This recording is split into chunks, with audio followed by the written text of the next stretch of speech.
ஒரு நண்பர் வந்து ரொம்ப புலம்பிட்டு இருந்தாரு. ஐயோ! என்னெல்லாம் எதுக்கு தான் இந்த இறைவன் வந்து இந்த உலகத்தில படைச்சானோ தெரியல. இந்த இறைவன் மேல வந்து எனக்கு கோவம் தான் வருது. அப்படி வந்து நண்பர் வந்து அப்பதான் நான் வந்து அந்த நண்பருக்கு வந்து சொன்னேன். ஒரு கருத்து சரி ஒரு கருத்து சொல்லிடுவோம் அப்படி சொல்லிட்டு சொன்னேன். இப்ப என்ன உங்களுக்கு எதுவும் கை, கால் எதுவும் ஊனமா இருக்காங்க? அப்படி சொல்லி கேட்டேன். சும்மா அப்படியே தான் கேட்டேன். இல்லங்க அதெல்லாம் நல்லா இருக்கு அப்படின்னு. இல்ல உங்க உடம்புல எதுவும் நோய் இருக்கா? அப்படி சொல்லி கேட்டேன். இல்லங்க அதெல்லாம் எந்த நோயும் இல்ல. நான் ரொம்ப ஹெல்த்தியா, ஆரோக்கியமா இருக்கேன்னு சொன்னாரு. அப்போ நீங்க வந்து இந்த மனசுல தான் குறை வச்சிருக்கீங்க. ஏதோ ஒரு நோய் இருக்கு உங்களுக்கு. அப்படின்னு நான் சொன்னேன். அப்படியே ஆச்சரியமா போய் கேட்டாரு. என்னங்க இந்த மாரி சொல்றீங்க அப்படின்னு. ஆமாங்க. இப்போ வந்து கை, கால் நல்லா இருக்கு உங்களுக்கு.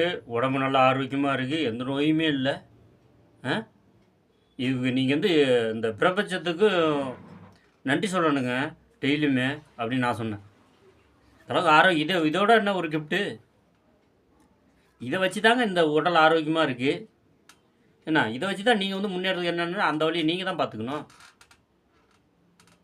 அப்படின்னு நான் சொன்னேன். சொன்னோன்னே அவரு ஒரு நிமிஷம் யோசனை பண்ணிட்டு, அப்புறம் இல்லங்க அது அப்படி இப்படி எனக்கு அவன் அப்படி பண்ணிட்டான், இப்படி பண்ணிட்டான். நான் சொன்னேன், எல்லாமே டோட்டலா இருக்குதுங்க. உங்கள்ட்ட இருந்து ஆரம்பிங்க. ஃபர்ஸ்ட்டு தன்ன வெல்ல தெரியணும். தன்ன வெல்ல தெரிஞ்சா தான் உலக வெல்ல முடியும் அப்படின்னு நான் வந்து சொன்னேன். தன்ன வெல்றதுன்னா எப்படிங்க? தற்கொலை பண்ணிக்க சொல்றீங்களா? அப்படி சொல்லி கேட்குறாரு. தன்னை வெல்றதுன்னா அது இல்லங்க. தற்கொலை பண்ணிக்கிறது கிடையாது. தன்னை வெல்லணும்னா தன்னை பத்தி ஃபுல்லா தெரிஞ்சுக்கிறது. ஒரு விஷயத்த பண்ணக்கூடாதுன்னு நெனச்சோம்னா, அத பண்ணாம இருக்கணும். அதான்.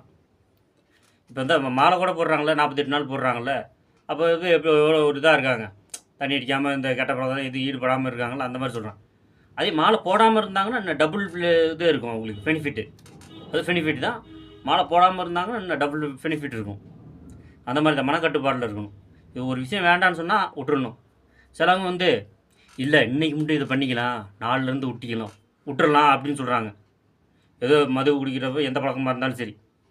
இந்த சில பெண்மணிகள் கூட புலம்பிட்டு இருந்தாங்க. எனக்கு வந்து நான் ராசியே இல்லாதவங்க அப்படி சொல்லிட்டு. அப்படியெல்லாம் சொல்லக்கூடாதுங்க. தன்னம்பிக்கையா இருக்கணும்.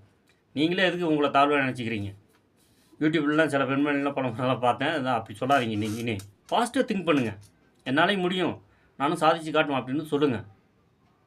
அப்போ வந்து கண்ணு தெரியாம எத்தனை பேர் பொறக்குறாங்க, கால்லாம் ஊனமா எத்தனை பேர் பொறக்குறாங்க. அவங்கலாம் இந்த உலகத்துல வாழ்ந்துட்டு இருக்காங்கல்ல. உங்கள வந்து கை, காலு எல்லாம் உடம்பெல்லாம் ஆரோக்கியமா படைச்சு நன்றி சொல்லுங்க ஃபர்ஸ்ட்டு இந்த பிரபஞ்சத்துக்கு.